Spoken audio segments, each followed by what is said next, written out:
William Afton, married, a father of 3 children, Elizabeth, Evan, and Michael, began a business with his good friend Henry Emily. Hello, Ice Piper. A father of 2, Charlotte and Sammy. Their business name was decided to be Fazbear Entertainment, and together they opened up a small restaurant called Fredbear's Family Diner, a regular diner filled with dining and party rooms. The diner's main purpose was for children's birthday parties, as they knew that's the medium what presents you William Afton. Flavor.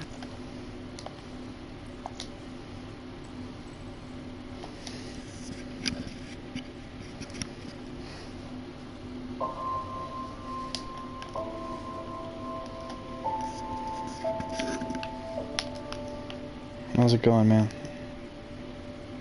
William Afton, married, a father of 3 children, Elizabeth, Evan, and Michael, began a business with his good friend Henry Emily, married, a father of 2, Charlotte and Sammy. Their business name was decided to be Fazbear Entertainment, and together they opened up a small restaurant called Fredbear's Family Diner, a regular diner filled with dining and party rooms. The diner's main purpose was for children's birthday parties, as they knew that's the way to profit. It might as well have been a pizzeria though, as their menu was mostly filled with a variety of pizzas and cakes for all customers to enjoy. But, unlike any other restaurant, this was run by 2 mechanical geniuses, probably the smartest in the world, who together agreed on an idea so genius it would have to convince more kids and adults to have their birthdays and to dine generally at this location.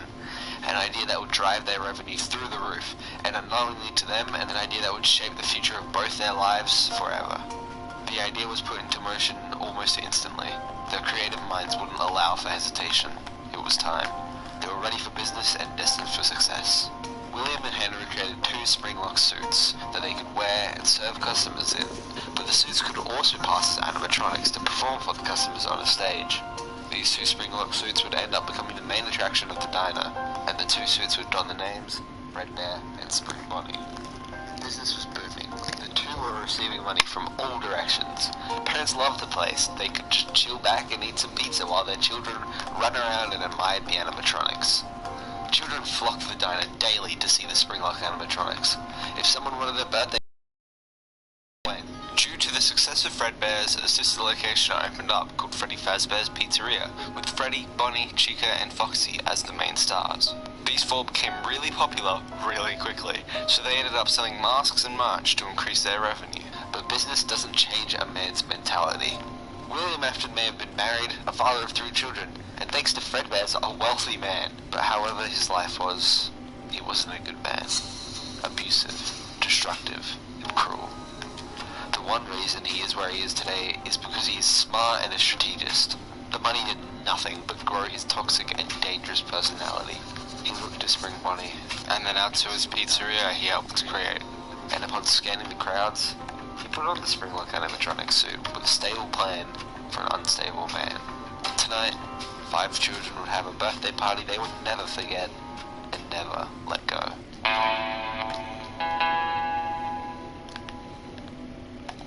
5 children were having a grand time at a birthday party in the pizzeria until randomly the yellow Spring Bonnie came over to them, and after playing with their minds and corrupting their thoughts, the Springlock animatronic successfully lured them into the back room of the pizzeria. Unknowingly to these children, their party would end prematurely, as upon being alone with the 5 children, William pulled something from behind his back. The children were ready for a surprise he told them he had, the surprise they wanted, and the surprise they got. The knife William pulled out from behind his back went through the children's bodies. He went on a murdering spree, murdering all of them in a short amount of time. William knew exactly what he had done. The psycho gained satisfaction from this event, from the torment he had just given. But the cops would arrive soon. Their parents would notice their children were missing. He had to do something to cover his tracks. But how? While thinking of options, he stared at Fredbear and the 4 main animatronic suits him and Henry created with endoskeletons to be fully automatic, as manually wearing the suits and serving customers was becoming too much, as they had to cook, take calls, requests, and it was all getting too much for the 2 of them. So that's why they made the endoskeletons in the first place. The animatronics looked like animals, with a brown bear, blue bunny, yellow chicken, and red fox. But to William's luck, the suits were open and empty. William grinned, knowing exactly where he would hide the evidence of this murderous event, which causes Freddy Fazbear's Pizzeria to close down. FBI! stormed the building after several calls, not knowing their children's whereabouts and staff having no clue either. Police were scavenging, searching all around the building, in all the rooms of the diner, asking everyone what they knew, trying to piece together anything they could, until they couldn't find the children's bodies anywhere, and they quickly found out no one knew anything. The children, who were just having the best party of their lives, vanished out of thin air from the diner. William became a major suspect, but without any bodies nor proof, they couldn't charge him. This quickly became a missing children's incident.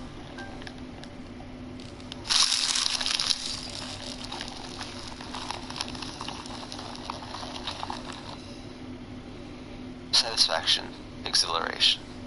That's what William felt after the murder spree and getting away with it. His mind ran wild with ideas. What if he made suits specifically to contain people inside of them? Not springlock suits like him and Henry used. The animatronic suits, but with enough space to fit humans into them. They couldn't contain adults because they might be too tall, too big. There would be way too much individuality between adults. But children? Most of them would be the same height, same size. A little bit bigger wouldn't be too much of a problem since they would still be rather small. William already killed 5 children and knew exactly how to lure them out, so he knew where to go next. With the goal of capturing children in mind, he made a new animatronic, Circus Baby. A blue-eyed, red-haired clown animatronic with an inbuilt scooper to grab, pull, and then trap children inside of itself. William adds that she can dance, she can sing. She's equipped with a built-in helium tank for inflating balloons right at her fingertips. She can take song requests. She can even dispense ice cream. With the perfect creation and a long talk with Henry, William opened up a small restaurant on the side under his personal business name, Afton Robotics, which would sell the same food and drink as Fredbear's, but with the addition of ice cream. And with this, Circus Baby's Pizza World opens. William programmed Circus Baby so she would not kill or trap in front of crowds, nor with adults, but only in a one-on-one situation with a child. And William knew that the animatronic had to contain some sort of artificial consciousness. So how William's wife and children would occasionally visit the 2 locations, admiring William and Henry's work. Animatronics were unique, creative, and unheard of in this day of age. Evan liked to watch William work on the animatronics, and would regularly watch William work on the 4 animal suits, which Evan actually got early access to plush copies of. Elizabeth Afton, though, she desperately wanted to see Circus Baby every time she visited. It looked like her, and it was the first girly animatronic that had been ever made, with the others being Fredbear and Spring Bonnie, which were still working at Fredbear's family diner. William always said no to Elizabeth. He knew deep down that Circus Baby would recognize his daughter as a child and would quite possibly kill her.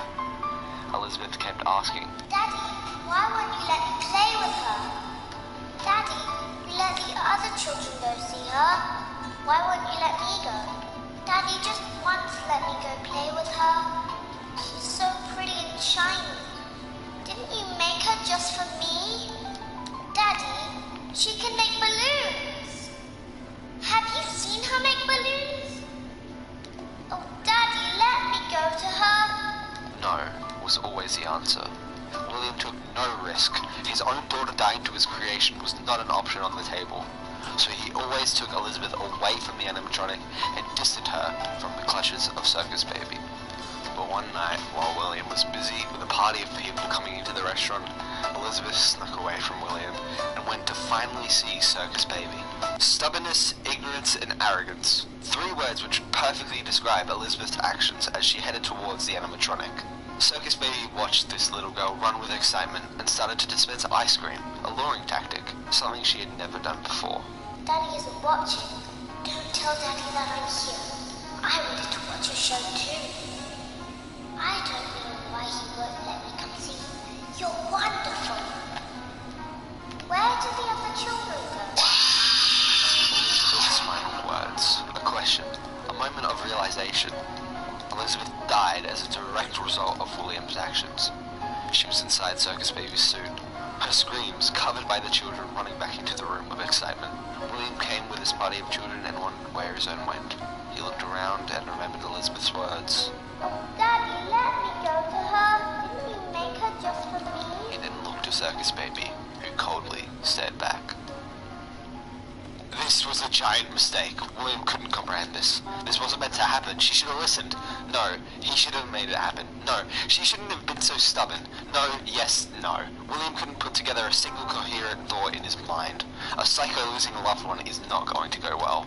He shut the restaurant instantly, and for a whole night he looked into Circus Baby's lit green eyes. If anyone can retell the story in these events the best, it's Circus Baby herself. I was in a small room with balloons and a few tables. No one sat at the tables, though, but children would run in and out. I would always count the children.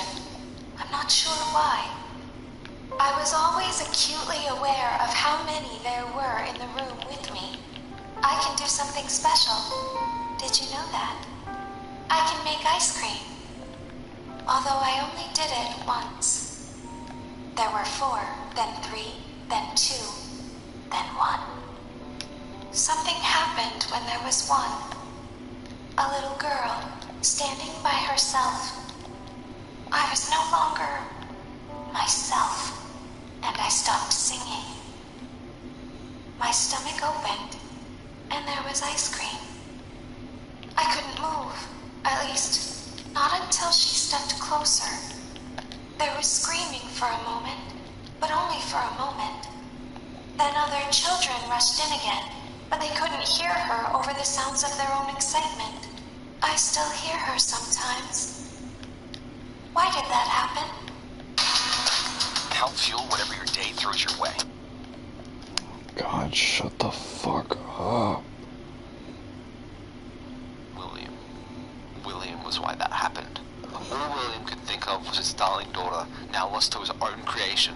Immediately, he tells Evan and Michael to no longer visit any animatronics that are offline or on, especially not alone. There was no chance he would let another child of his be lost to any one of his creations. William knew Michael was old enough that the animatronics wouldn't kill him, although he still warned him away. But William must have raised his children wrong, as Evan becomes stubborn and decides to go to Fredbear's family diner either way, obviously without his father's permission. But unknowingly to Evan, William knew about this. He's the co-owner of the restaurant Evan was sneaking off to. Of course he would know. So knowing that stubbornness, ignorance, and arrogance caused Elizabeth's death, and seeing Evan follow in her footsteps, William crafted a plan that would hopefully stop Evan from visiting the restaurant for good. One midnight, Evan awoke to the sound of someone walking down his bedroom halls. Evan hopped out of bed and ran towards his door, opening it slightly, and he saw a nightmarish version of the animatronics he watched William build. Evan slammed the door shut, and after hearing more footsteps, he reopened the door and the animatronic was gone, but then he heard rattling coming from his bed. William monitored Evan in an underground location he was yet to open to the public or anyone. He made sound illusion discs, which employ a high-pitched frequency just outside of the normal range of a human hearing. This frequency is used to overload the human brain, changing the listener's perception of whatever the emitter wants them to see. He used this to create illusions of animatronics that he knew Evan never went back to Fredbear's. William knew Evan would think these were nightmares that he could strangely remember, but William made sure all of it actually happens to Evan when he's awake, so he remembers them more quickly to keep the fear level raised. He would make sure the illusions disappear at 6 AM each night, a time which Evan would begin to treasure. During the day, Evan would go to Fredbear's slightly more scared each time. William's plan was working. Michael, Evan's older brother, unknowingly to himself, was actually helping William during all of this, continuously scaring Evan with a foxy mask. William saw this as an okay thing to do and allowed this to happen during the daytime, as it would help Evan be more afraid to go back to Fredbear's. William encouraged Michael to do this, and he would be monitoring what Michael does through the eyes of a plush Fredbear. But Michael didn't do it for the same reasons as William. He did it because he was a bad brother. Michael organized Evan's birthday party to be at Fredbear's, and he told all the kids in town about it. After Evan talks to the kids, he goes inside his house to find William and talk to him about it. But Michael gets him first and scares him again with the foxy mask. Michael knew that he could get Evan inside the diner if he really wanted to, by just being himself, the bad brother. Michael would have to bully Evan inside the diner for his party. So he gave it a try the next day to make sure he could, and by the end of it he ended up locking Evan inside the back room of the diner for a few minutes. After letting Evan out to run and cry back home, Michael knew what had to happen the next day for his party. Evan would be more scared than ever to go back after today, and maybe not even Michael could bully him into the diner, so Michael thought for a long time and planned his next moves as the night fell. Michael brought 3 friends along. If Michael himself couldn't bully Evan to the diner, maybe 3 more bullies just like him could. They did exactly that. They forced Evan into the diner for his party. Evan pleaded to them all, saying he wants to leave, but Michael only suggested Evan got closer to the 2 Springlock suits. He knew getting Evan face to face with the animatronic would scare Evan the most, so they all picked Evan up from the ground and carried him. Evan was shaking like crazy, pleading to them all that he didn't want to go, he didn't want to be there, he didn't want to meet them. But they kept walking closer and closer to Fredbear and Spring Bonnie until they were right in front of their stage. Michael suggested Evan wants to kiss Fredbear, so the 4 of them moved Evan off of their arms and they forced his head and half his body to be inside of Fredbear's mouth. For Michael, this was the best he could do to scare Evan, have him right inside the thing he feared the most. Evan was crying and shaking like he never had before, and Michael even felt some form of sympathy for him, and they watched it happen right in front of them, and they laughed. One thing that no one knew besides William and Henry about the Springlock suits which Evan was now trapped inside the mouth of, were that Springlock failures could occur. These would happen when the locks that are holding the endoskeleton in a folded position to allow a human to be in the suit break. This causes the endoskeleton to spring into its usual position, and anyone caught inside the suit when this happens will be impaled and crushed by the parts. There are 2 known reasons Springlock failures can occur. One of these is when the Springlocks interact with water and moisture. For this reason, employees must not wear the suit in rooms with too much moisture in the air. The second way these accidents can occur is when an employee fails to correctly blind the Springlocks all the way up, causing them to burst on the person inside. William Henry knew about this and always made sure to handle them correctly to avoid any fatal injuries to other staff and themselves. Evan's rivers of tears poured onto Fredbear's Springlock suit, which caused the Springlocks to interact with water and moisture, causing Fredbear to spring into its usual position, which intended Fredbear's mouth being shut. So Fredbear's mouth shut with Evan inside of it, causing Fredbear to break Evan's skull and cause fatal damage to his head. Fredbear essentially bit down onto him in the span of a second. Michael and his friends watched as blood dripped from the suit. William instantly heard about what happened and rushed to the diner. It was panic, a mad scramble to save Evan from death. The ambulance, police, anything you could think of, all rushed to the diner, and Evan was sent to hospital immediately. William had no time to blame Michael nor himself. They went to the hospital and watched as Evan was in a coma. Throughout Evan's coma, he had one repeating, seemingly endless nightmare. It was like the nights he had just been going through this past week. He started at his bed and tried to survive being hunted by nightmarish animatronics. This was different. Every other usual animatronics would be was something he had never seen before, something he feared the most, and something he was changed by forever. It was a nightmarish version of Fredbear. After a long day of waiting, William brings in the Fredbear plush he used to monitor Evan, and after resting the plush next to him, William is given the news that Evan will be dead shortly. William holds Evan's hands, the same way the Fredbear plush was in his other. Within Evan's coma, the clock rung 6 a.m. He shut his eyes and reopened them to see the plush Fredbear, who was like his closest friend, and the 4 plush animatronics behind him. In the real world, Michael said his goodbyes first. Can you hear me? I don't know if you can hear me. I'm sorry. Michael left William to be alone with Evan. William said his final words to Evan, saying, "You're broken. We are still your friends. Do you still believe that? I'm still here. I will put you back together." And William cried while holding Evan and the Fredbear plush. Within Evan's coma, he watched the Fredbear plush disappear in front of him and cried for one more time before shutting his eyes. William got up and walked out of the room, hearing the sound of Evan's own heartbeat flatline.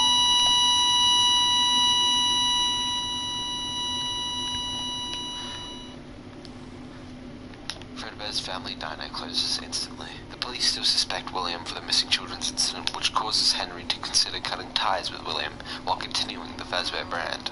William has lost 2 of his children to his own creations, causing his wife to become emotionally unstable, leaving him. And with all of this, William begins his descent into madness.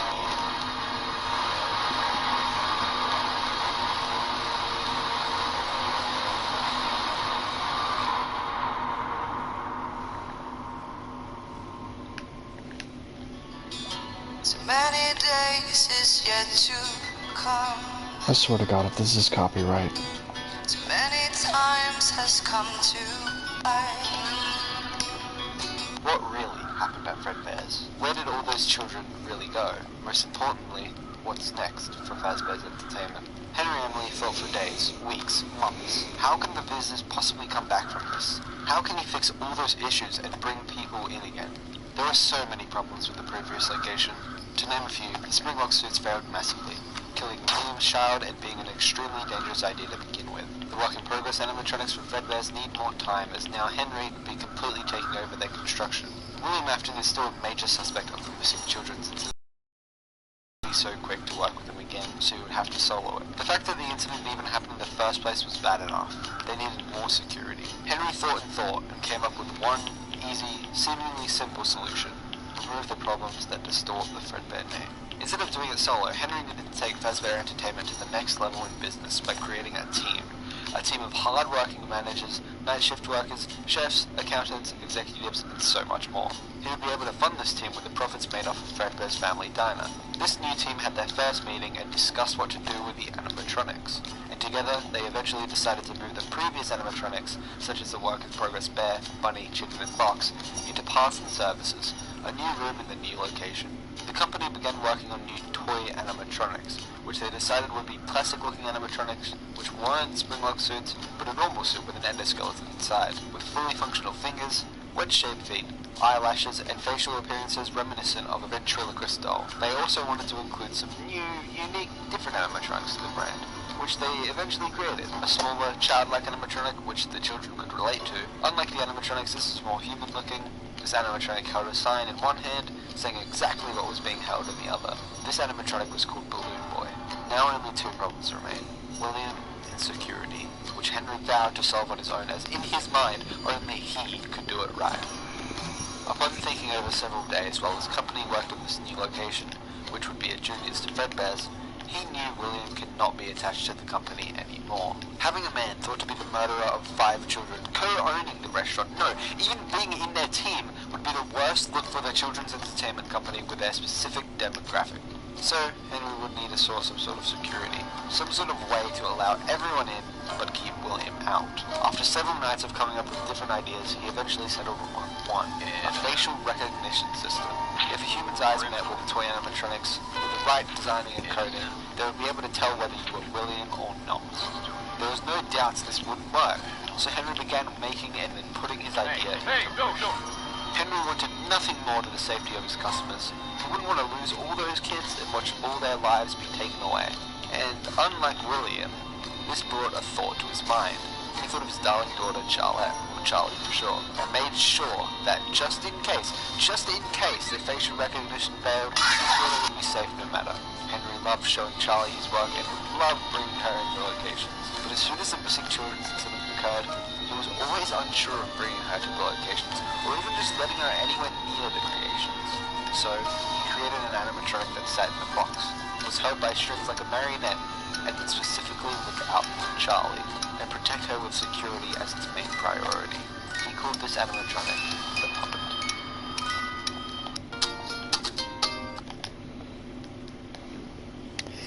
Alright, I'm getting kinda tired of this, so I'm just gonna end it here.